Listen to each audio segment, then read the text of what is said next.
Welcome to Gowanus Mirror. I am Aqualuna, and we have the good fortune of talking with Kiowa Hammons. Hi, Kiowa. Welcome. Please introduce yourself. Hi, my name is Kiowa Hammons. I'm a musician, amateur filmmaker, and general artist living in Brooklyn, New York.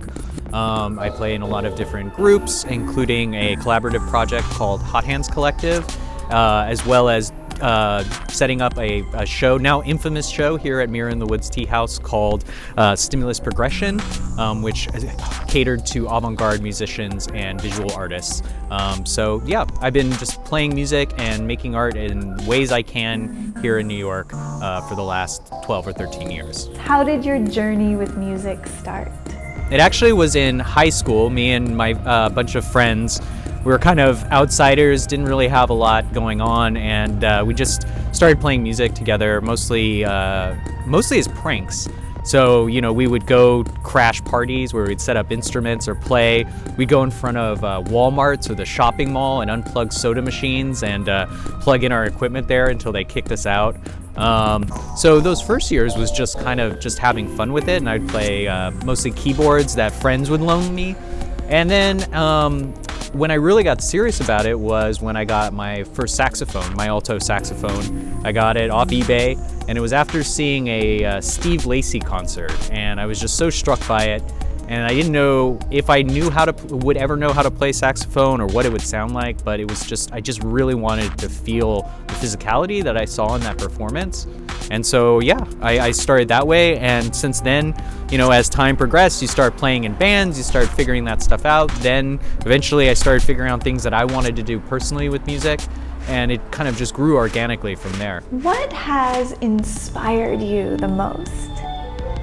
I think it's seeing just art that other people have created. I work as an archivist and librarian by trade, so I've just always been really fascinated by creative ideas that other people are out there doing.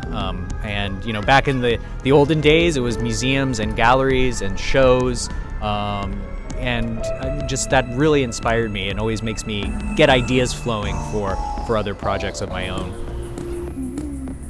Who are your main musical influences?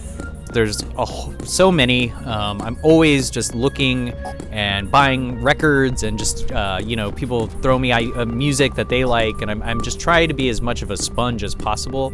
Off the top of my head about musical influences, you know, there's this great, I think it was in that Ken Burns documentary, Jazz, about how touring jazz musicians would always have a fifth of whiskey in their band case, their music case, and a picture of Louis Armstrong. And so I always think of that, you know, having that photograph of Louis Armstrong is just that constant inspiration, and his music always just blows my mind. It's incredible. Doesn't necessarily pick up in my own musical practice, but it's just something that always just brings me joy and inspiration. Which is your most favorite musical instrument and why? The saxophone. I play alto and tenor, arguably not so well, or well, I don't know. But it's just, the instrument is just something I've always been just so excited to play and to explore. I think it really comes down to the expression of breath. That's so much of the control of the notes and versatility and directions of the music comes to the physicality of the instrument, and I just always find that to be so incredible to have those limits, but at the same time looking for different ways to break them or to explore them and work them into the music. So it's definitely saxophone for me. How would you describe your music? It's usually improvisational. I try to incorporate a lot of different kind of integers into it. So with music, for instance, I play at the tea house, I would challenge myself to try to do something different every time I played here, whether it was a solo horn performance, to trying out the piano, to collaborating with friends or with people that I wasn't necessarily used to playing music with. So it's always kind of trying to challenge myself in that way. But yes, I would say it's definitely experimental, usually voice and instrument driven, and loud and quiet. What draws you to your preferred genre? I think it's particularly with experimental music, which is such a broad category in itself. There's always surprise and a building up of sounds or a dropping of sounds, and I kind of equate it to the ocean, where watching the waves, it's always unpredictable, but you can see the build to the crest and the release from it, and I kind of equate the genre of music, of experimental music, to that. It's natural and not natural. It's just always changing and never what you expect. How did you come up with your project name? So I've always been really into thinking of band names. I always want to, everyone has that dumb idea for an app, and I wanted to do an app that was just would generate random band names based on a terminology that I like. One of my favorite band names that I've been a part of is, of course, Hot Hands, and that came from the song Porgy. That's a song that's been around for quite some time, but the Nina Simone version, just when she says, "Don't let him handle me with his hot hands," just gave me just shudders. I love that so much. So that was kind of a clear choice to the sounds that I wanted to emulate in the music and work that we do together. Of your own music, do you have a favorite? And if you do, can you pin down what it is that makes it your favorite?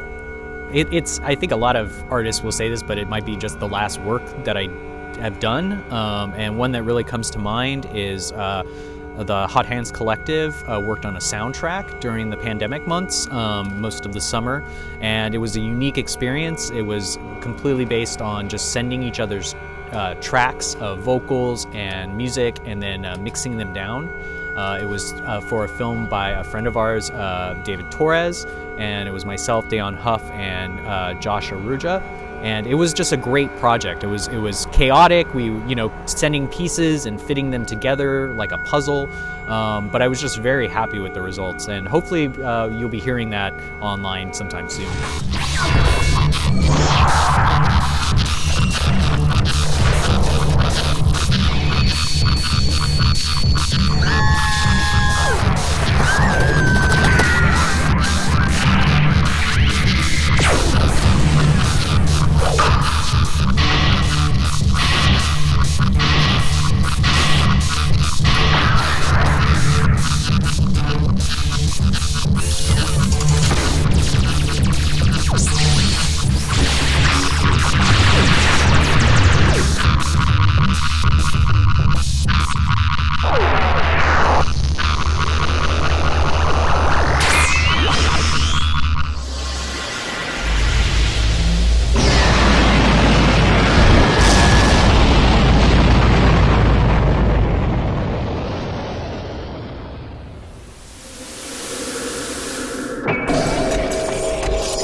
Is Gowanus a special place for you, and do you have any hopes for the future of this place? Gowanus neighborhood is one of my favorite neighborhoods in New York. I've always been fascinated by the Gowanus Canal, its history, the fact that it's gone from being a place that was habitated by people and animals to something that is just this kind of gross cesspool now, but at the same time just has this history and personality. Often when I'm here in Mir, I'll just make sure to make a walk a couple blocks over down the road to the bridge separating the Gowanus Canal here on Union Street, and I just love just staring into that murky water. It's just a fascinating place. I don't think I'd ever jump in, but it's definitely something I love to see. And I think the shops and businesses around here have always been picking up. It's got that nice residential feel, but at the same time still industrial and raw. It's kind of all the things that I love about neighborhoods, particularly in Brooklyn. is still kind of here for the moment, but I'm hoping it lasts a while. Here at Gowanus Mirror, we believe that art is essential and more so in today's increasingly confusing and chaotic society. What do you think about that? So this next question is that it's kind of a statement and a question. Fumio and Miho and the team here at Mirror in the Woods, have always looked at art as vital to our society, and I would say that is true, always has been true, and maybe is even more vital than it has been in my life right now. And I think that's because of just the chaos, the unpredictability of the world that's going on right now between the fears and chaos of the coronavirus epidemic to Black Lives Matter, to an administration that just feels completely at war with itself and everyone in our democracy. And I think that art is probably one of the best, if not the best way to understand those conflicts and that chaos in a way that will hopefully bring us out of it. And I think just going with the issues with the pandemic and being quarantined and sheltering in place, art keeps us alive. It keeps us motivated, keeps us getting up in the morning, and hopefully is giving us hope that we'll get through this. Kiowa, thank you so much. It's so special to talk to you today. Thank you again. Woo!